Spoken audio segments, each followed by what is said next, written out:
मैत्रेय दादाश्री जी, एक अनुभव, एक दैविक मित्र जो हमारे साथ मित्र के रूप से जुड़ते हुए एक दोस्त की तरह इस जीवन की यात्रा में सही मार्गदर्शन करते हैं। उनकी उपस्थिति में हम अपने भीतर वो प्रेम, शांति और परम आनंद का अनुभव करते हैं जिसकी हमें बरसों से तलाश थी। हम अपने जीवन के हर पहलू को और बेहतर बना सके, इसलिए आध्यात्मिक और सामाजिक कार्यक्रम द्वारा मानवीय परिवर्तन का संदेश नए युग के नए सवेरे के लिए दे रहे हैं। खास आपको अपने ही ईश्वर के और करीब ले जाने, जीवन की पहेली सुलझाने, आपकी उन्नति के लिए, आपके भीतर के प्रश्नों का समाधान देने प्रस्तुत है मैत्री बोध, आपके परिवर्तन की पाठशाला।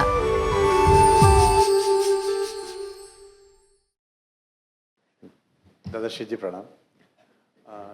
दादा, हिंदू जो व्यवस्था है उसके अंदर 4 आश्रम बताए हुए हैं, ब्रह्मचर्य आश्रम, गृहस्थाश्रम, वानप्रस्थ और फिर संन्यास आश्रम। जो प्रचलित मान्यता है उसके हिसाब से 25-25 साल का शायद उन्होंने अंतराल दिया है जो इसका वो है।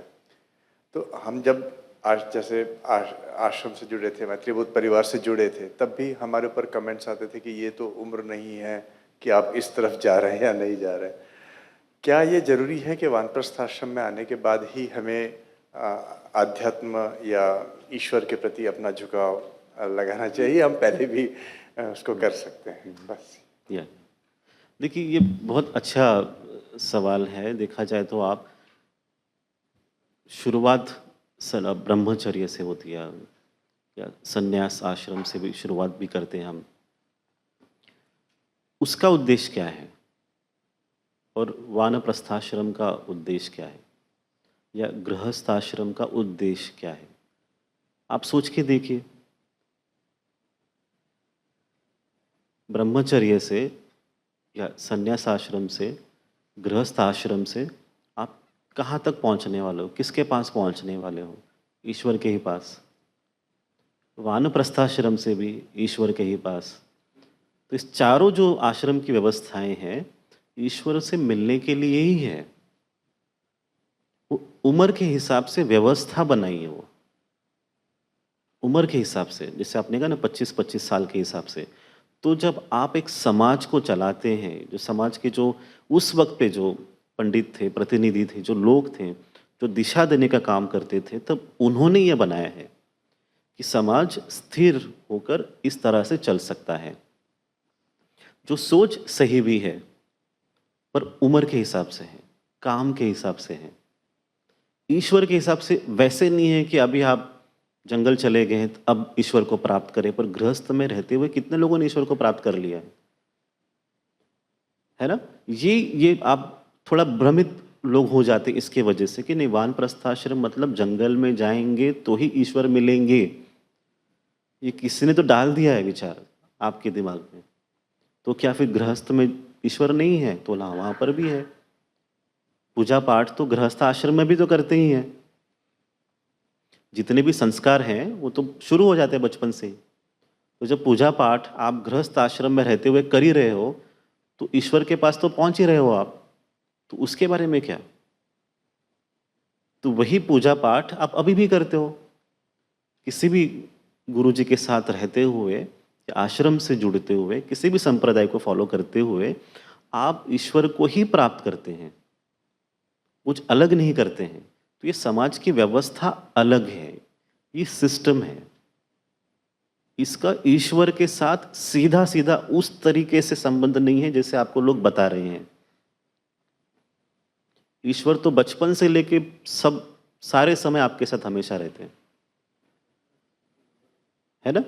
और आज तो समय आया है सभी का कि ईश्वर को हर मोमेंट अब इसी वक्त अनुभव करना है। तो कितने बच्चे सन्यास ले लेते हैं 25 साल में, 20 साल में, 14 साल में, 15 साल में। बच्चे तो सन्यास लेके अपना लाइफ पूरा वैसे ही चला रहे हैं कि हम ईश्वर से ही जुड़े रहेंगे। तो होने के लिए कुछ भी किसी के साथ हो सकता है। जो आपके साथ हो रहा है वो ईश्वर की इच्छा से हो रहा है। इसीलिए आप जो कर रहे हो उस इच्छा के वजह से कर रहे हो। जो वो कुछ भी कर रहा है वो अपनी इच्छा से कर रहा है। उन्हें जब लगेगा कि उनके अंदर वो परिवर्तन लाना है, एक इम्प्रूवमेंट लेके आना, एक अच्छा व्यक्ति बनाना है, तो कहाँ जाएंगे वो? ईश्वर के पास, किसी के भी माध्यम से। पर आपको वहां पर पहुंचना ही होता है। वही दिशा है, वही सत्य है। तो हमें थोड़ा सा ये समझना होता है कि ये सामाजिक व्यवस्था अलग है और ईश्वर की व्यवस्था अलग है। ये समझिए, ठीक है ना? सरल, एकदम सरल है। ये गणित है। गणित थोड़ा क्लियर समझ में आता है तो लाइफ और आसान हो जाती है। गुड। दादाश्री जी प्रणाम। नमस्ते। किसी के साथ में पैसे का अभाव है, किसी ज़िंदगी में पैसे का अभाव है या संबंध में कटुता है, तो पैसे के बारे में वो उसका सोच विचार या हाव भाव कैसे होना चाहिए, मतलब डेली लाइफ के लिए। हाँ। डेली लाइफ में, क्योंकि वो हमेशा वो अभाव के बारे में ही सोचता रहता है कि मेरे पास पैसे नहीं है, पैसे नहीं है। फिर वो हर चीज़ में कमी करता रहता है, हर जगह वो वैसा रहता है। तो एक्चुअली उसका मतलब रिलेशनशिप जो है पैसे के बारे में या पैसे के साथ में कैसा होना चाहिए? देखिए, आपका जैसे भाव है ना, वैसे ही परिस्थिति बनती है भाव के अनुसार। भाव में अगर अभाव है तो परिस्थितियों में भी अभाव रहेगा। तो भाव में अभाव मतलब क्या? कि मेरे अंदर मैं ये सोच रहा हूँ कि मेरे पास पैसे नहीं है, तो पहले ही आपने आपकी शुरुआत में ही ये कह दिया कि मेरे भीतर अभाव है पैसों का। तो अभी ये सोच जो है अभाव, अभी हम बहुत सारे मिलियनर्स हैं, करोड़पति है लोग, बहुत अमीर लोग देश में हैं, उनसे जब बात करते हैं तो वही कहते हैं पैसे नहीं है। वो भी कहते हैं, बात करते हैं पैसे नहीं है। और मैं जब गांव वालों में मिलता हूँ वो भी कहता हाँ ठीक है, हमारा अच्छा चल रहा है। वो कहते हैं हमारा गुजारा हो रहा है, वी आर हैप्पी, हम सब ठीक है। अब मुझे बताओ कहाँ पर अभाव है? सोच में है ना? ये सोच में अभाव है। कितना भी अमीर बन जाए आप वही कहोगे मेरे पास पैसे नहीं, पैसे नहीं, पैसे नहीं। तो वो चलता रहेगा। वो अकाउंट में 200 करोड़ है, 300 करोड़ है, फिर भी आपके भीतर आप गरीब ही है। पैसे नहीं है, पैसे नहीं, पैसे नहीं। अरे क्यों अपने आप को आप मानसिक तौर पे गरीब कर रहे हो? खुद ही को आप ये कह रहे हो। तो जो सोचोगे वैसे ही आपके साथ होते रहेगा। फिर पैसे आते आते चले जाएंगे।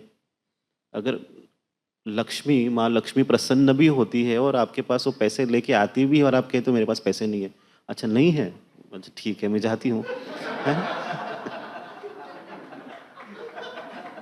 यही है ना? आप जैसे कहोगे वैसे ही मेरे पास पैसे हैं, पैसे हैं, तो पैसे हैं कहते हो तो माँ लक्ष्मी को आवाज़ पहुँचता है, अरे पैसे हैं, मतलब पैसों को ये इनवाइट कर रहे हैं, आमंत्रित कर रहे हैं। पैसे हैं, पैसे हैं, पैसे हैं, तब लक्ष्मी भी आती है, हाँ पैसे हैं तो ये और पैसे लो। पैसे नहीं, नहीं, नहीं, तो पैसे को फिर नहीं, नहीं, तो वो नहीं, नहीं चले जाता है वो, है ना? ये अपने भाव से आप अमीर भी होते हो और गरीब भी होते हो। उस सोच का ही त्याग कर लो आप। आज आपको ये सोचना है कि जितना मुझे पैसे चाहिए मेरे पास है, मेरे पास है पैसे, यही सोच के चलना है। किसी के साथ अन्याय नहीं होता। आप क्यों, आपको प्रॉब्लम आते किसी और को देखते हो, उसके पास है, मेरे पास नहीं है, वहीं पर सब खत्म हो गया, है ना? यहीं पर खत्म हो गया। उनके पास, आपसे तो ऊपर कितने लाखों करोड़ों लोग हैं आपसे ऊपर, सबको देखते रहेंगे तो आप जिंदगी भर रोते ही रहेंगे। सही है ना? आपको आपके देखना है, आपके नीचे भी कितने लोग हैं ना, जिनको सच में, जिनके पास पैसे नहीं है। और आपके पैसे जाते कहाँ पर है? कंफर्ट के लिए, लग्जरी के लिए, है ना? गरीब मतलब ऐसे लोग मिले जिनके पास 4-4 गाड़ियां हैं। सच में 4 गाड़ियां हैं, खुद का बहुत बड़ा बंगला है, प्रॉपर अच्छा घर है, नौकर चाकर ड्राइवर सब है, पर गरीब है। नहीं, सच में ऐसे मिले हैं लोग, ज़्यादा पैसे नहीं है। तो फिर ये सब क्या है? हाँ? इस सत्य का सामना करना होगा। आपके अंदर भी ये भाव आए कि पैसे हैं, लक्ष्मी है ना? पैसे मतलब लक्ष्मी। जैसे कहते हैं पैसे हैं तो माँ लक्ष्मी भी है, माँ लक्ष्मी है तो उनका स्थान भी बन जाता है, अपने आप ही कृपा बरसेगी। आप खुद ही अपने आप को कितना देखो, आपकी खुद की सहायता करते हो सोच के साथ ही, है ना? तो आप अमीर अमीर आप कब बनोगे? कब बनोगे अमीर आप? और कब सोचेंगे आप? अभी। तो अमीर कब बनोगे आप? अभी, क्योंकि आपकी अमीरी बाहर के पैसों के ऊपर आधारित ही नहीं है। हाँ हाँ, आप हम अभी बन गए। सोच से अमीर बन जाओ, पैसे आएंगे जाएंगे क्या फर्क पड़ता है? जीवन में किसी चीज का अभाव नहीं होगा। ये खेल है, मन के साथ चलता रहता है ना? आज हमारे पास सब कुछ है, क्या नहीं है? सोचो आप, क्या नहीं है आपके पास? सब कुछ है। इस संपूर्ण विश्व अगर हमारा परिवार है तो हमारे पास सब कुछ है ना? नहीं होना ही आपके मन का खेल, तो उस खेल को बंद कर दो, है ना? और सत्य को देखो। सो कॉन्ग्रेचुलेशंस।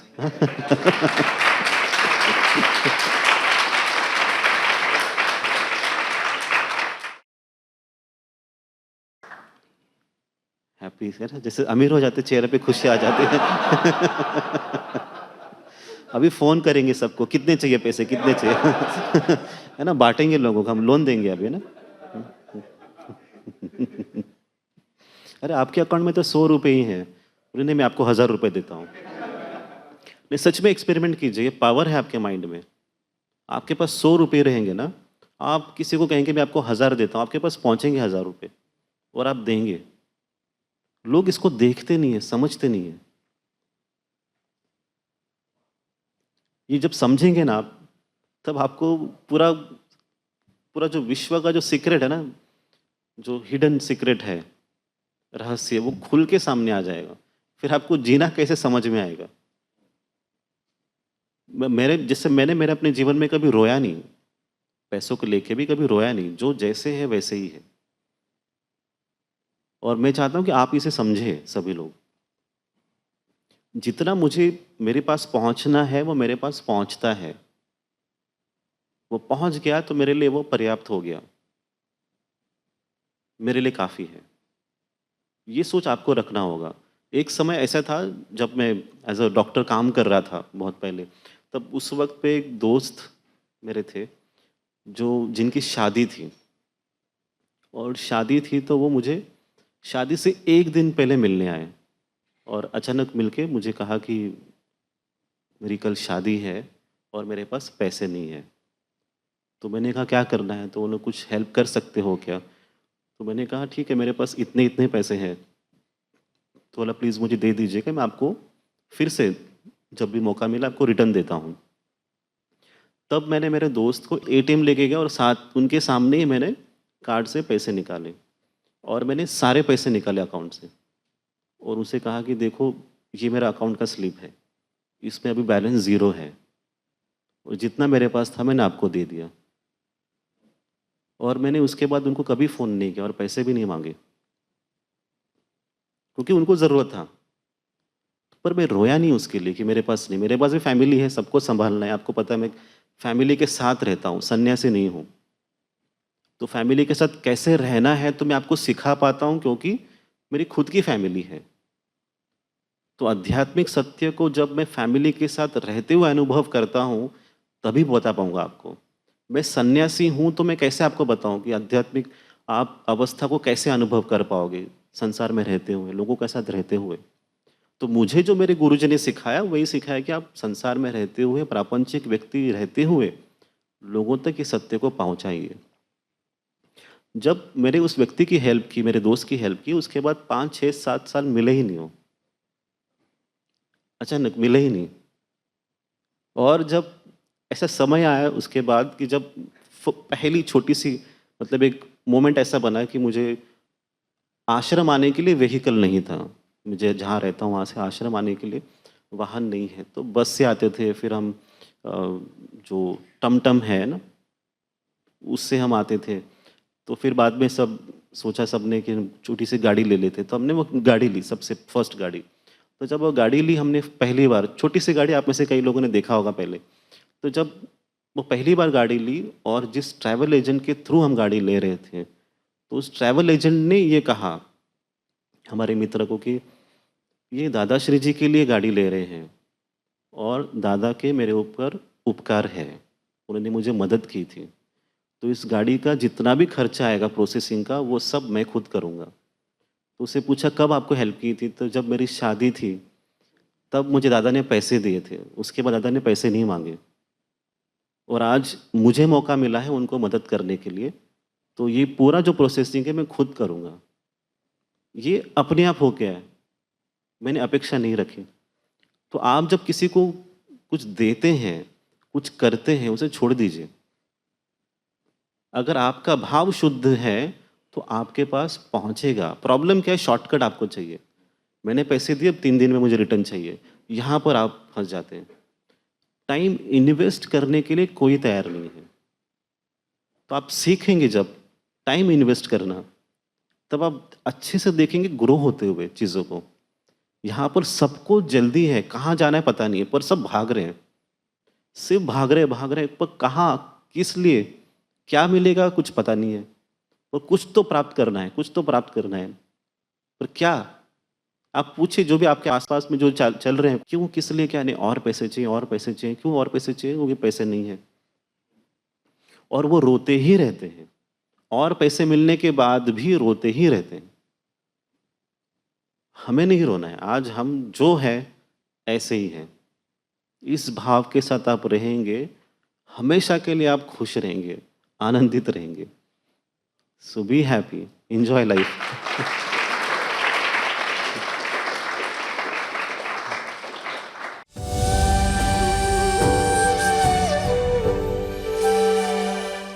दादा प्रणाम।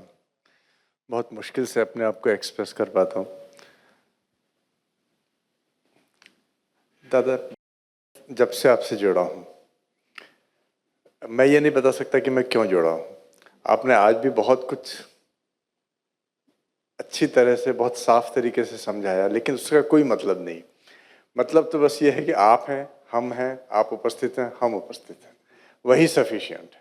उसके अलावा कुछ किसी चीज़ का कोई अर्थ नहीं है। पहली मुलाकात, मुझे नहीं पता कि मैं क्यों आश्रम बार बार आने लग गया, लेकिन बाद में जब मुझे लगा कि क्या अनुभव हुआ, क्या लगा, तो सिर्फ एक ही लगता है कि आपकी उपस्थिति में जो प्रेम आ रहा था वही अनुभव था, और उसी के कारण हम आगे चले।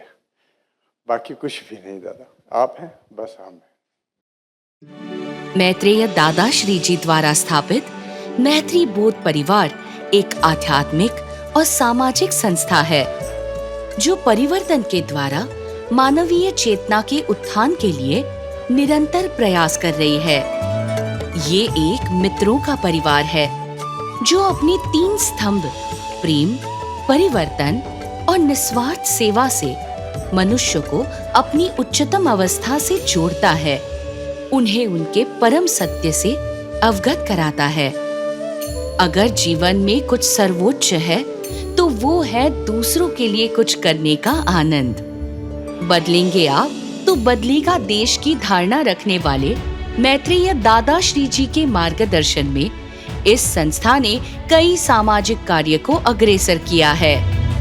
अन्नदान अभियान, रक्तदान अभियान, महिला सशक्तिकरण की पहल, बूढ़ी और परित्यक्त गायों के लिए कामधेनु गोधाम का आश्रय, आने वाली पीढ़ी के लिए स्नेह संस्कार गुरुकुल द्वारा वैदिक और आधुनिक शिक्षा इत्यादि।